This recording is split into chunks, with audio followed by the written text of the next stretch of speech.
За үзэгчдийнхээ энэ оройн амгалангийн айлтгыг улс төрчин манлайлагч зорилттой телевизийн төслийн за 3 дугаар шатны шалгаруулалтын үйл ажиллагааг үзэгч та бүхэндээ хүргэж за өчигдөр өндөрлсөн. За энэ үйл ажиллагаа маань шүүгчдийн өмнө оролцогчд маань за илтгэх ур чадвараа харуулсан.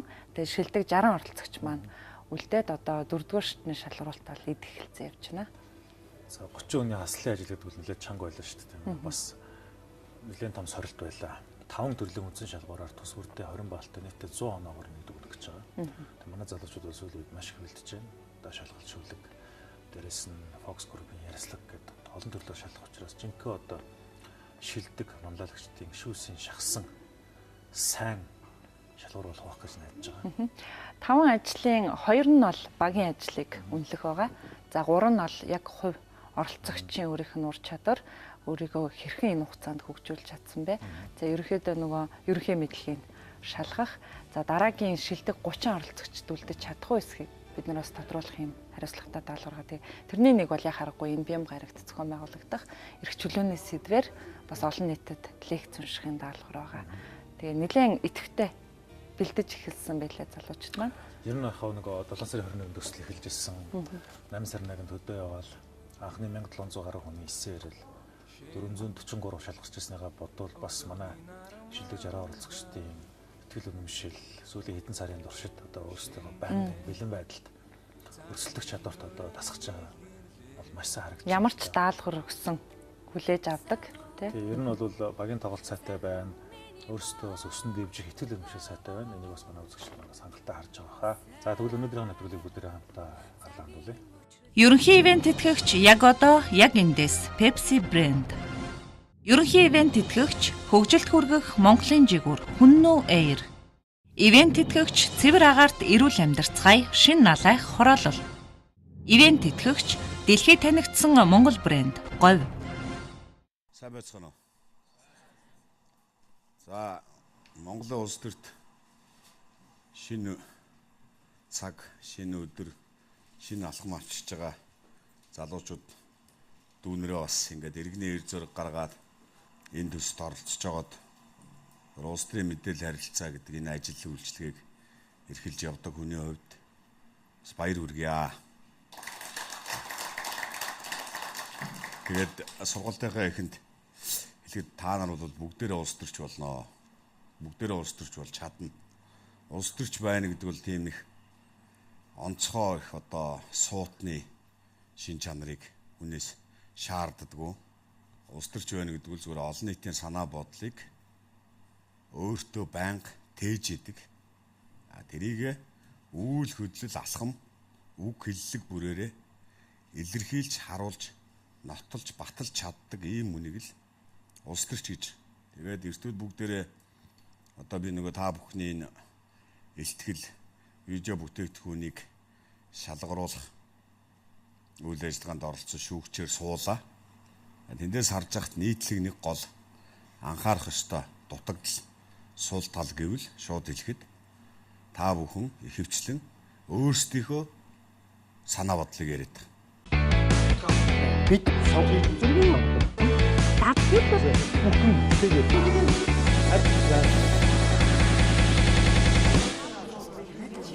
ард түмний дунд хамгийн ихээр хуримтлагдсан шийдэл нь хүлээгдэж байгаа тэр асуудал бэрхшээлийг хамгийн ихээр тээж байгаа хүн л улс төрч болдог. Тэр тээж байгаагаа харуулж чадж байгаа хүн л сонгуульд ялдаг.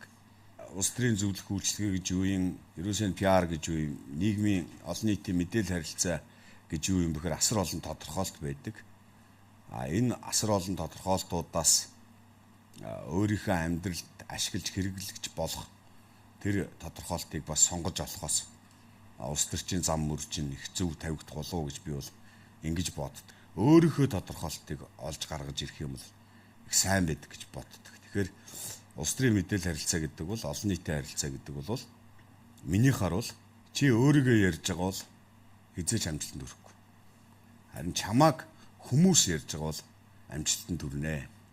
Чиний амжилтыг, ажлыг, намтрыг, магадгүй сайн муу талыг, магадгүй чиний тухай хэтрүүлсэн, хөөргсөн, хийргсэн магтаалыг үе олон хүн баарнд, ресторан, ширээний ард, аягтай цайны ард, зурагт үзэгтэй диван дээр ярьж байгаа бол чи олон нийтийн хүн болсон байна гэж өөрийгөө ойлгох хэрэгтэй. Чи өөрийнхөө амжилтыг ярьж байгаа бол хэн ч итгэхгүй гэдэг чинь бас нэг ёсны бодит кейс. Та нар видео бүтээгдэхүүн хийгээд илтгэлээд явхад ямар алдаа гарч ийн гэж хамгийн эхлээд төрүүлээд хэлэхэд та нар намтраа ихэвчлэн ихэнх нь намтраа төрүүлж тавьсан тий. Тэр намтрын үг хэллэг болвол зүгээр л нэг төрлийн албан хаагчийн анкет. Тэрийг та нар өөрсдөө уншвал аав ээж чинь уншвал сонирхолтой л баг л та. Тэр их завгүй үе төмөн өдөр тутмын амьдралын асуудал бэрхшээлтэй сонгогчд телевизээр гарч байгаа тэр олон сонирхолтой шоу, кино, нэвтрүүлэг, сенсац, мэдээ, ярилцлагын, дуу, шүлэгний, спортын, уралдаан тэмцээнэ болоод та нарын тэр намтрыг уншаа сууж ийн гэж итгэж гин үү? Энд итгэж байгаа юм бол яста гараа өргөж бол. Би бол үзэхгүй. Та нар өөрсдөө л хайсараагаад олж үзээд айгүй их баярлна. Энийг дуусан дундаа би өөрөө уяраад гэдэг. Сувг солино, алгасна. Одоо гүйлгдэг болцсон штэ. Чиний намтар чинь тэр олон мянган сонгогчийн маргаашийн амьдрал асуудлыг юм уу өнөөдөр тулгамчаад байгаа айгүй чухал. Одоо яг байрныхын өмнө тоглоомын талбай устгаад тэр гараж бариад байгаа тий хүүхдийн сургуулийн наан нүх ухаад байгаа одоо яана л гэж бодож байгаа шүү дээ. Чиний намтар чинь яг тэрэн шиг л байх шүү дээ. Ард түмний сэтгэл зүрх санаа бодлыг тээсэн намтар бичиж сураа. Олон нийтийн хүн болно гэдэг чинь би гэж ярихгүй бид нар гэж ярих гэж л олон нийтийн хүн болж байгаа шүү дээ. Тэгвэл ерөөсөө тэгэл бизнесээ хийгээл мэрэгчлэрээ ажиллаад би гэж явж явах хэрэгтэй. Түмэн олонний хүн болно гэдэг бол бид нар гэж сэтгэж явах хэрэгтэй гэж хэлж байгаа байхгүй юу? Монголчуудын маань улс төрчийг харж байгаа сэтгэлгээ нь тийм гялцал цэвэрхэн цэгцтэй хүнийг илүү хүлээж аваад байгаа юм шиг санагдаад байна. Тийм байхгүй. Имижийн гадаад хүрээ, имижийн цөм хоёр ч хоорондоо холбоотой. Угаасаа мөнгөгүй хүн бас улс төрчгөөд айгүй хэцүү болсон. Харьцангуй байх шүү дээ. Мөнгөгүй хүн яаж улс төрчих вэ? Сонгогчдын сэтгэл зүрх гэдэг чинь тэр чигээрээ мөнгө, тэр чигээрээ кас бас арай биш шүү дээ. Тийм учраас тэр мөнгнөөс айх хэрэггүй. Ерөөсөө л ялгарах л байхгүй юу? Мундаг олон ирчүүдийн ард сайн ихнэрүүд байдаг учраас тэд нар сайн улс төрч байдсан болоод ирчүүдийг илүү гэж ийм хоцрогдсон үзлийг тээчээд орчин үеийн улс төрд орж ирнэ гэдэг бол үнэхээр хэцүү шүү. эмэгтэй улс төрчдийн талаар таны үзэл бодол тэр хүмүүст зориулж та бас яг юу гэж зөвлөгөө өгөх вэ? Эмэгтэй хүн бол эрэгтэй болж төрөөгөө азгүй амтан гэдэг юм уу? Ордон тоглогч гэдэг энэ үзэл бодлоо эмэгтэйчүүд эхлээд өөрсдөө гээх ёстой гэж бодож байгаа. За ингээ гурвалжин байгаа. Та нарын санаа чинь би жоохон дээр үеийн хэллэгээр тавьчих. Энэ муухай өчөж байгаа шүү. Иш бос. Шинэ бүтээл оновчтой санаач. За яг ижээ. Энэ адил талт гурвалжин хурц өнцгтэй. Аль ч өнцгөрөө буусан зоогдно л гэж ойлгох. Элсэн дээр бол үндэс л. Гэхдээ ард түмний талаас олон нийтийн талаас хэрэгцээ шаардлага хийхээс зайшгүй одоо тэр байдал нөхцөл энэ одоо мэдээлэл харилцаа юм уу та энэ. За мэдээлэгч. За ийм үндэслэл байна. Ийм асуудал байна. За одоо өөр ямар асуудал вэ? Ганбаатарын юу вэ? Нөгөө чулуу гэ тэ. За тэр өнгөч чулуугаа өөрсдөө нэмүү өртөг шингээгээд үйлдвэрлэе. Эн чинь Ганбаатарын иш боосно тэ. Үндэслэл нэхэр одоо ингээд ажилтгууд л ядуур за тэр чулуу алгуулах юм бол илүү зүлжин барин юу гэлээ хитрхи хямдхан үнээр хятад өгөөд бариад гэдэг энэ зөндөө үндэслэл байгаа. Тэгээ энэ мэдээлэл энэ дээр төлөвлөгөө гарна шүү. За эхлээд ард түмнийгаа дун санал асуулга явуулна. Өнгөч чулуугаа өөрсдөө үйлдвэрлэх үү, өрөөл бусдад үнгүй хямдхан өгөөд л байх уу энэ төр гэдэг ингээд баган санал асуулга явуулна. Эвдэн баг гурлын чулуутай жагсаал хийн. Энэ бол бүтээл шийдлүүд байгаа. Дандаа акцууд ирж байгаа шүү би. Рекламд бол их дургу. Реклам бол маний тархийг угаах гэж байгаа, өөрийгөө магтаж байгаа ийм зүйлгээд рекламны 90 үе дууссан шүү дээ. Орчин үед. За энэ ингээ уруулж ингээд эргэлдээд. Энэ дунд нь одоо Ганбаатар юм уу Ган зэрэг байна. Нэр дэвшиж. Ганбаатар бол үзэл санаагаа тэгж байхгүй юу? Тэгээс өөрийгөө магтах гэдэг хүн биш. сонгогч ч гэсэн Ганбаатарыг сонгох гээд байгаас илүү өөрийгөө сонгоод байгаа. Өөрийнхөө нутгийн дөрөнгөн чулууг өөртөө үр өгөөжтэй хүртэх гээд байгаа ийм сэтгэл зүй. Жинкнээсээ шүү энэ хуур гээ хуурамч худлаа мэдээл тар. Үнэхээр тэр дунд говийнхоо өнгөт чулуу байгалийн баялагийг өөртөө үр өгөөжтэй ашиглах ийм сэтгэл зүй хандлага тогтсон тохиолдолд сонгуульд ялж байгаа. За сонгуул биш зүгээр бараа бүтээгдэхүүний сурталчилгаас адилхан нийгмийн хандив буюу нийгмийн чиглэлтэй үзэл санаанаа ч гэсэн ийм байдлаар явдаг. Тэгэхээр аль болох аагч байд. Тэгвэл энэ иш бос энэ санааг тээгчийн төрсөн нутаг, намтар, магадгүй эцгээс саяасан нэр, мэрэгжил, одоо хийж байгаа, эрхэлж байгаа ажил, бизнес, амьдран суугаа газар нутаг, ер нь царай төрхтэй төстэй байх шээ. Шууд холбоотой байх шээ. Ер нь асуудал дэвшүүлээд асуудлаа тээгээ гараад ирдэг. Энийг бол идеологч суурилсан компанид ажиллагаа гэж. Та нарын эртүүд эхлээд би тэдэн он төрсөн би амар хөөрхөн гоё би өстой царайлаг алаад өгнө гэдэг чи яаж юм. Имижлогч суурилсан компанид гэж. Асуудал руугаа анхаарал татчих явдаг. Залуу хүн ч гэсэн. Энэ аагц арга хэмжээ бүх мэдээллийн бүтээгдэхүүн чинь үндсэндээ 4 шалгууртай байх хэрэгтэй. Одоо тэр нэг хаднаас авираад барайдсан залуу байна уу? Хамгийн их хөдөлгөөнтэй реклам хийсэн өндөр залуу.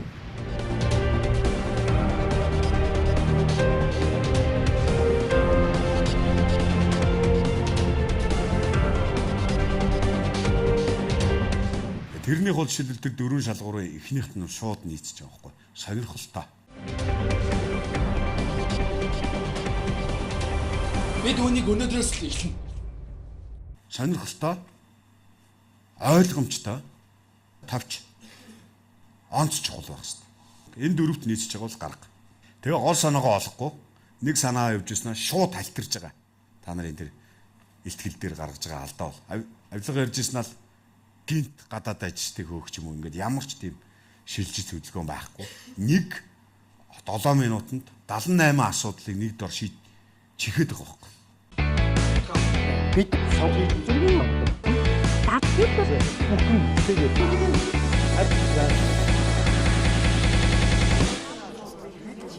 идеийг сонгодог. Измийг сонгодоггүй. Идеийг сонгод. Тэр нь өөрийнх нь амьдралд өдөр тутам амьсгалж байгаа агаар ууж байгаа устай холбоотой. Яг агаар ус нар салхи шиг тийм холбоотой зүйлийг сонгодог байхгүй. Өчигдрийг сонгодоггүй. Энэ бол залуу хүмүүс та нарын хамгийн том давуу тал. Маргааш шиг сонгодог. Тэр түүх бол байна тэгтээ бага байна гэсэн үг шүү дээ. Тэгэхээр өчигдрийг огт үгүйсэх гэж хэлээгүй шүү. Тэр үзэл санааг огт үгүйсэх гээгүй.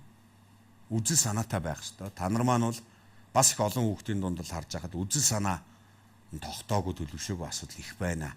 Социалист судалдааг сэргээн ч гэж яах шиг засгийн газар гэртээ ойсон таавчгийн засгийн газар зарж өгнж гэж яаш одоо ямар зуунд аль нийгэмд юу яриад байгаагаа ерөөсөө ойлгохгүй байна. Танш бүгдээр орчин үеийн энэ дэлхийн хүмүүс шүү дээ. Тэгчээд өнөөдөр хүнийг одоо тэр хүн чинь Вьетнам хүн бол төрий, Лаос хүн бол төрийг төрөөгүй шүү дээ, сонгоогүй шүү дээ тэгэж. Тэнгүү тэрийг хөөн туун гэд. Өөрөө тэрнээс илүү машин засах, өөрөө тэр хятадаас илүү тариа тарьдаг хөдөлмөр эрхэлдэг болох тухай ярих хэрэгтэй шүү дээ бид нар. Бусдаас буруу хайхаасаа илүү. Залуу хүмүүс чи өөрөөсөө эхлэх хэрэгтэй байхгүй. Тэгэхээр өөр хин нэг буруутгаж хизээч улс төрд гарч ирэхгүй шүү. Тэгээ үзэл санаатай байх хэрэгтэй. Ямар ч үед шилбэл сонин хэвлэлийг шүүгдэгдгүй улс төрчд байдаг. Хизээч өгж үзээгөө. Яач гүтгүүлж ийсэн. Яагаад тэгэхээр тэр хүн энэ бол сэтгүүлчийн ажиллаа хийх гэхээсээ илүү үг хэлэх, өөрийнхөө юмыг бодох, тэрийг өөрийнхөө хэлэх агуу их эрх чөлөөний үзэл санаа байгаа гэдгийг тэр зүрхэнд нь лугсж байгаа тэр улс төрчин хизээч хэвлэлийг шүүгдэгдгүй л байхгүй. Иймэрхүү өөрийн гэсэн үзэл санаа зарчим баримтлалтай байх ёстой.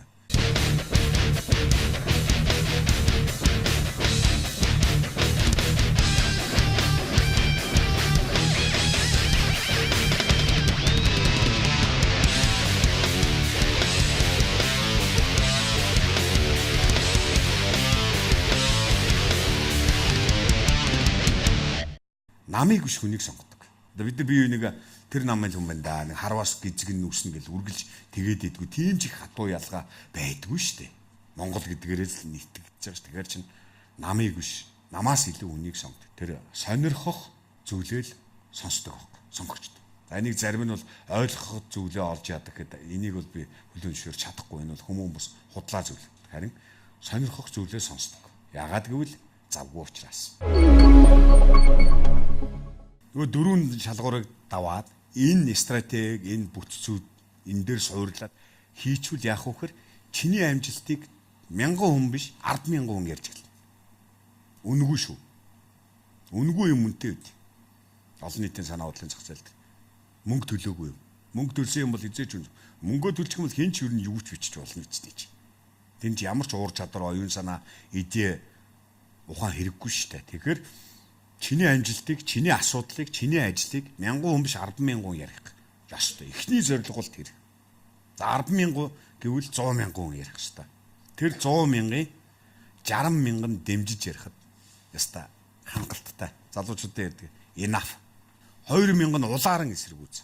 Магадгүй 4,000 нь улаар эсэргүүцэх. Тэгэхээр тэр чинь үг таа сурах хэрэгтэй байхгүй. 100,000 хүнд асуудлаа яриулах гэж ганцхан хүн Твиттерээр жоохон шөмжлөнгүүт 80 эмзэглэж энэ төр ерөөсөө болохгүй байхгүй. Тийм үстэй.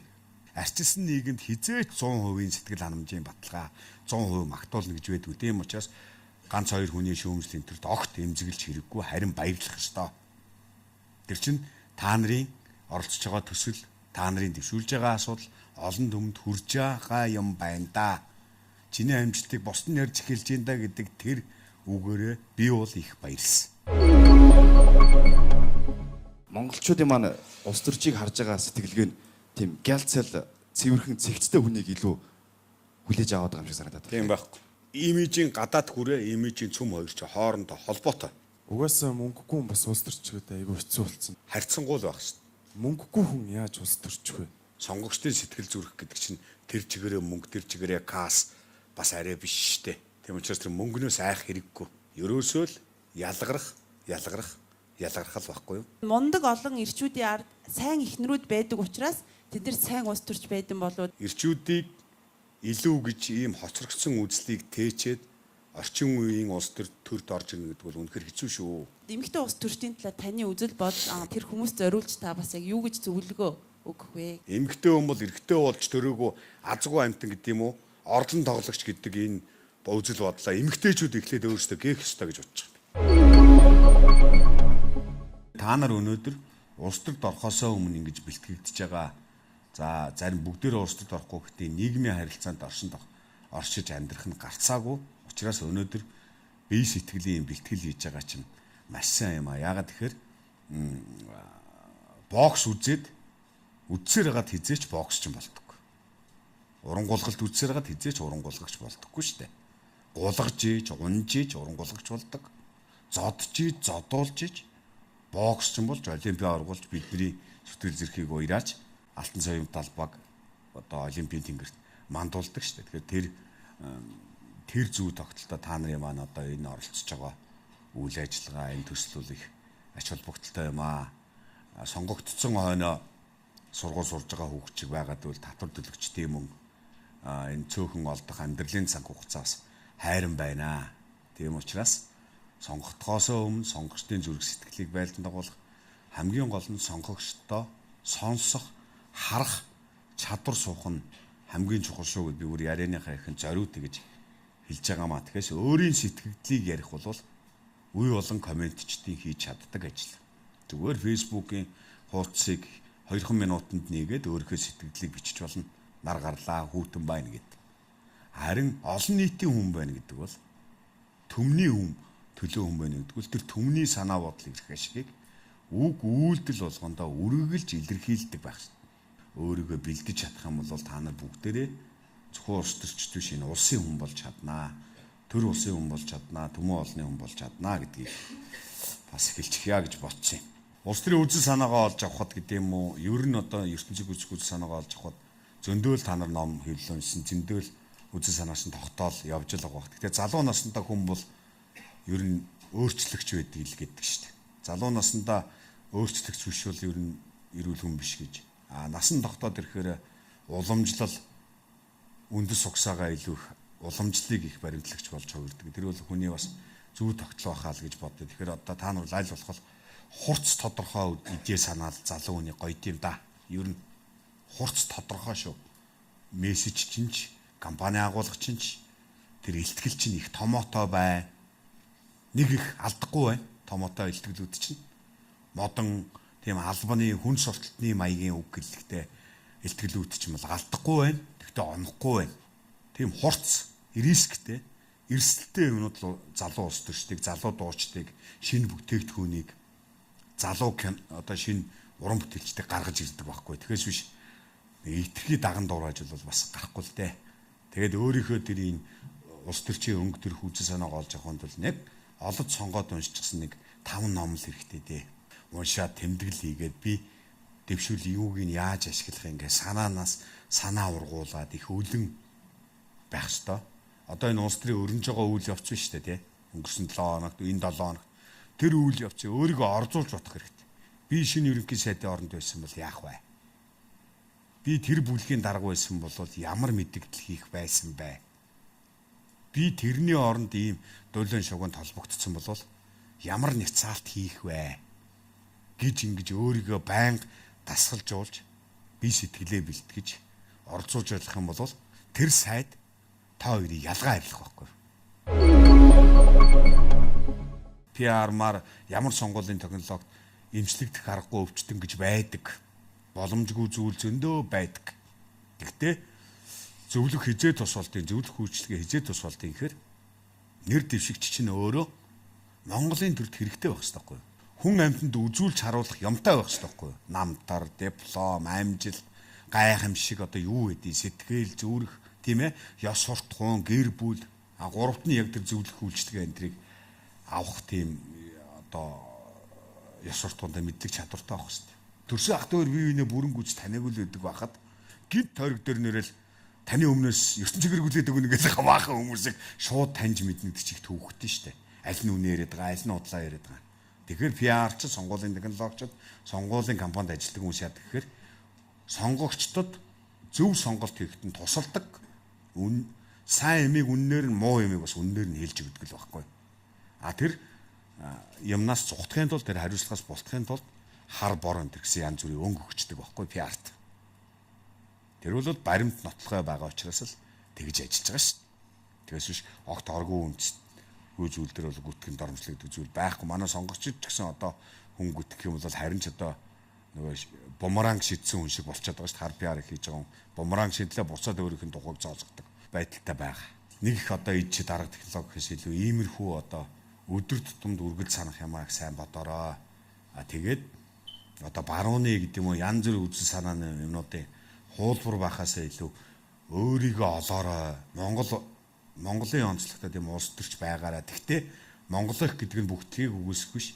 Дэлхийн Монгол улс төрч байгаарай гэсэн тийм л санаал одоо хаях гал амьдал үзээд юм л да. Энэ одоо бараг сургалт гэхээс илүү эксүүлж байна. Яг л ард түмнийхээ асуудал амьдрал ахыг өдөр тутам шийдэл хамт байгаал хамгаалал өмгөөлөл яваад байгаа улс төрч бол PR байна уу, PR-гүй тэр ерөөсө хамаагүй шүү. Тэр жинкнээсээ ард түмний төлөө тийм цоглох зүрхтэй өдөр тутам харах нүдтэй байх юм бол аягүй сайн гэдэг тийм арга туршлагыг та нар хэл ёстой хүмүүс гэсэн олж уншиж үзэж амьдралаа тусгаарай гэж хэлэх гэсэн. За баярлалаа.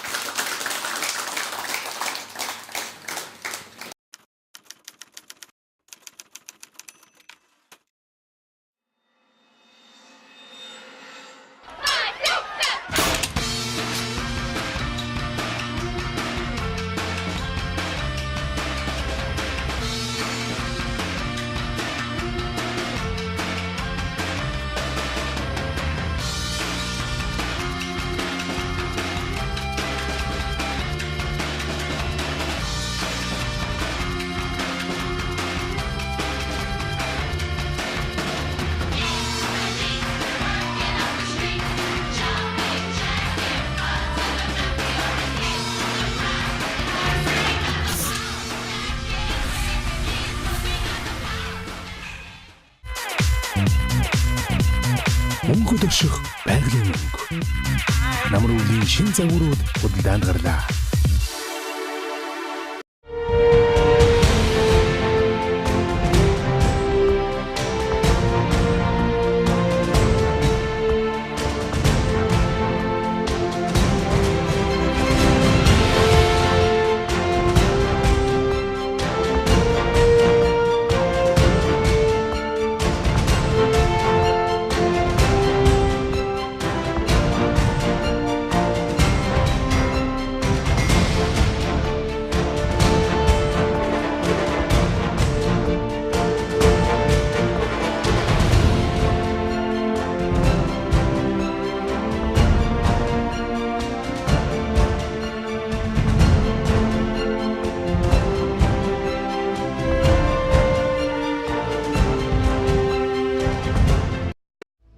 наран мандах зүгт цэвэр агаарт эрүүл амьдралын 5 тухыг бүрдүүлсэн иж бүрэн 6,000 айлын шинэ налайх цогцолбор хороолол таны гэр бүлийн амар амгалан аз жаргалт амьдрах бүхий л таатай орчин болох ногоон байгууламж, сургууль, цэцэрлэг, бүх төрлийн үйлчилгээний төвүүдийг нэг дор бүрэн шийдэн танд хүргэлээ. Цэвэр агаарт эрүүл амьдарцгаая. Тэлмэн констракшн шинэ налайх хороолол.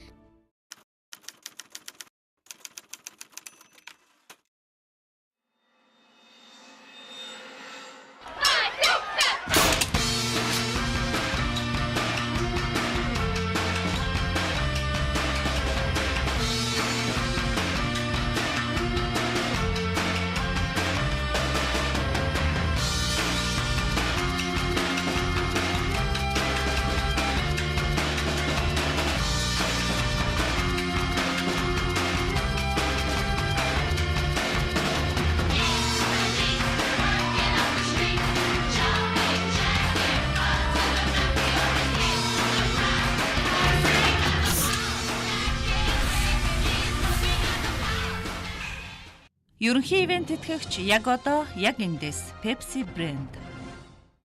Ерөнхий ивент тэтгэгч хөгжилд хүргэх Монголын жигүүр Хүннүү Air. Ивент тэтгэгч дэлхийд танигдсан Монгол брэнд Говь. Ивент тэтгэгч цэвэр агаарт эрүүл амьдарцгаая шинэ налайх хороолол.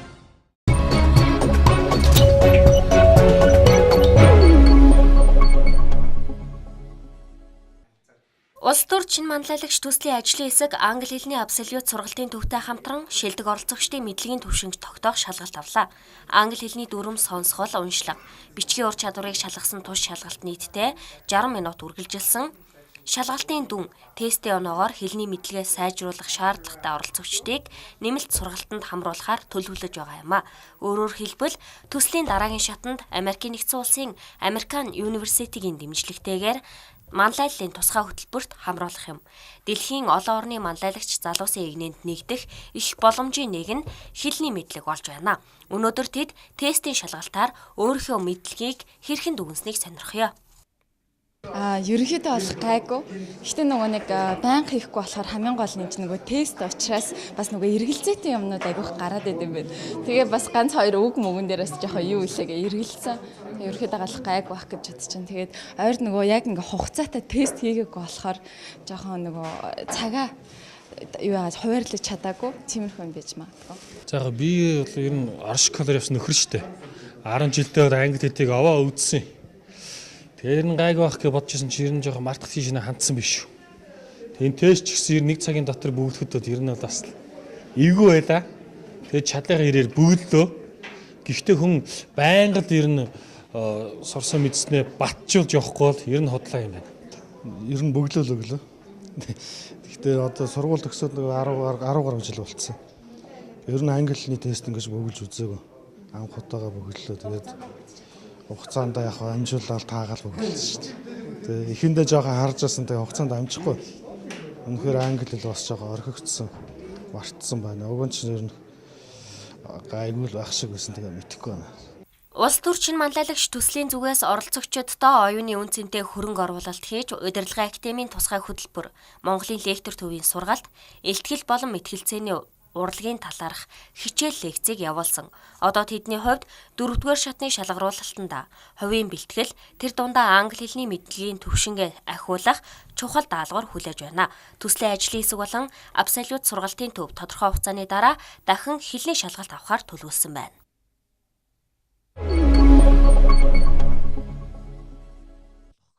Шинэ ялалт багийн гишүүд төрийн үйлчилгээний түгжээг мултлагч машин төслийнхөө хүрээнд төц машинаас гардаг 21 төрлийн баримт бичгийг Монгол улсын нутаг дэвсгэрт бүрэн хүлээн зөвшөөрөгдөх эрх зүйн орчин бүрдүүлэхээр ажиллаж байна.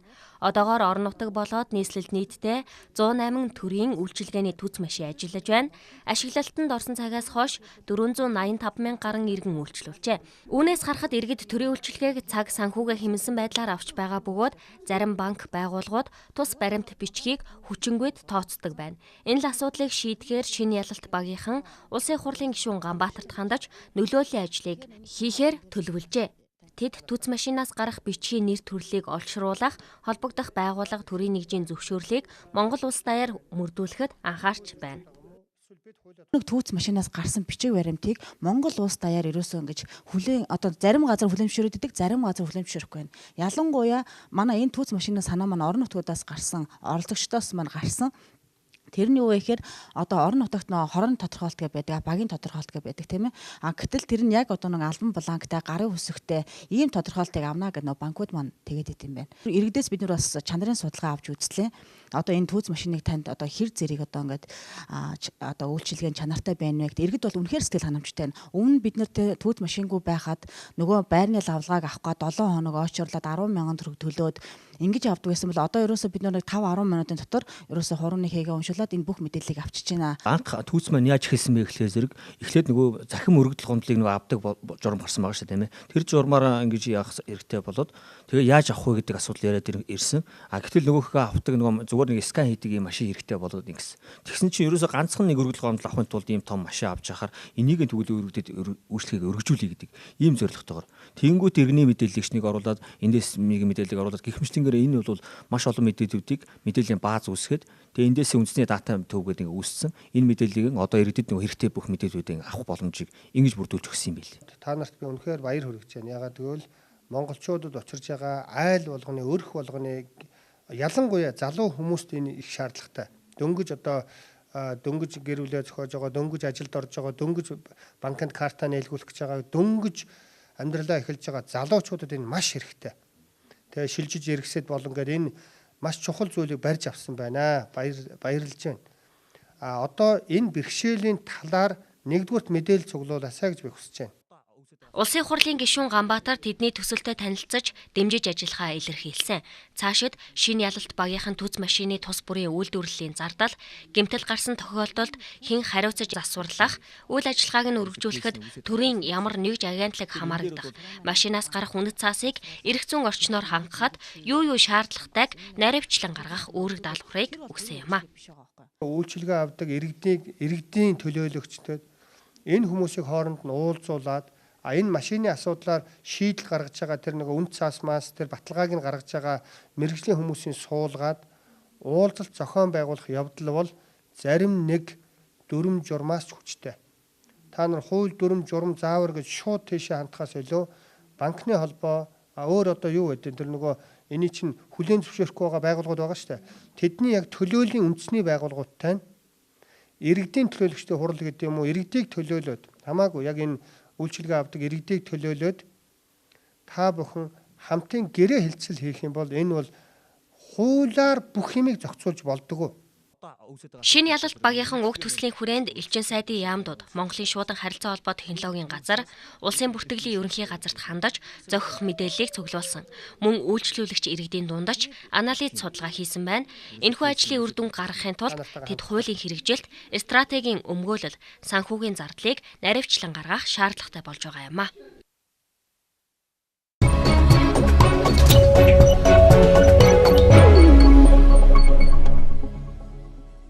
За улс төрчин манлайлагч төслийн маань лав гарагийн нэвтрүүлгийг үзэгч та бүхэн хүлээн авч үзсэнд баярлалаа. Залуучууд маань бас одоо шилдэг 30-д үлдэхийн тулд тодорхой хэмжээний одоо англи хэлний одоо босго оног давах хэрэгтэй байгаа. Тэгээд абсолют төв бидний бас санал тавьсны дагуу бидний тусалцаа үзэх залуучуудад маань бас энэ шалгуурыг тавьчихсан. Тэгэхээр мэдээж англи хэл гэдэг бол яг харахгүй одоо дэлхийн хамгийн өргөн хэрэглэгдэж байгаа хэлийг харахгүй мөн. Бид нар одоо нутаг орондоо улс орныхоо хэмжээнд манлайллыг хийх энэ чадвартай хос гадна олон улсын түвшинд Монголын сайн нэрийг түгээн дэлгэрүүлэх, Монгол хүний одоо оюуны потенциалыг боломж болцоог харуулах хамгийн гол хэрэглэгдэх юм бол яг харахгүй хэл түгээд амьдсан боловсролын амлагчид олон зуун залуучууд маань мянган гараа бас дэлхийн үзэг болон сурч байна, ажиллаж байна, амьдарч байна.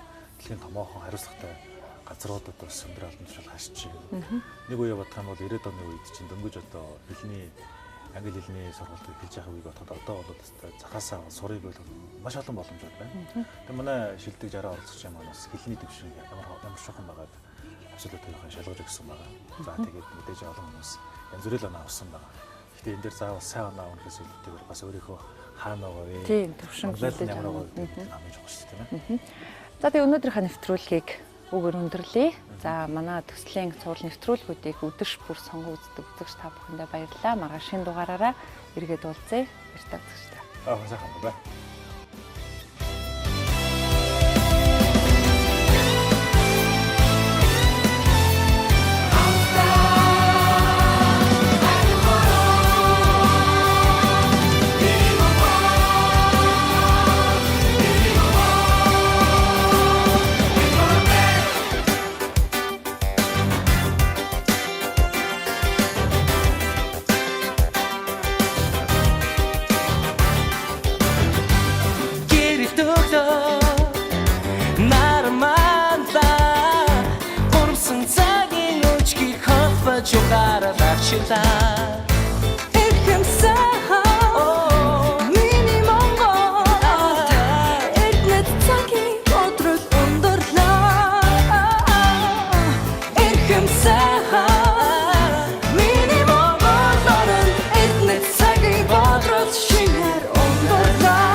Харамсах хайртай миний Монгол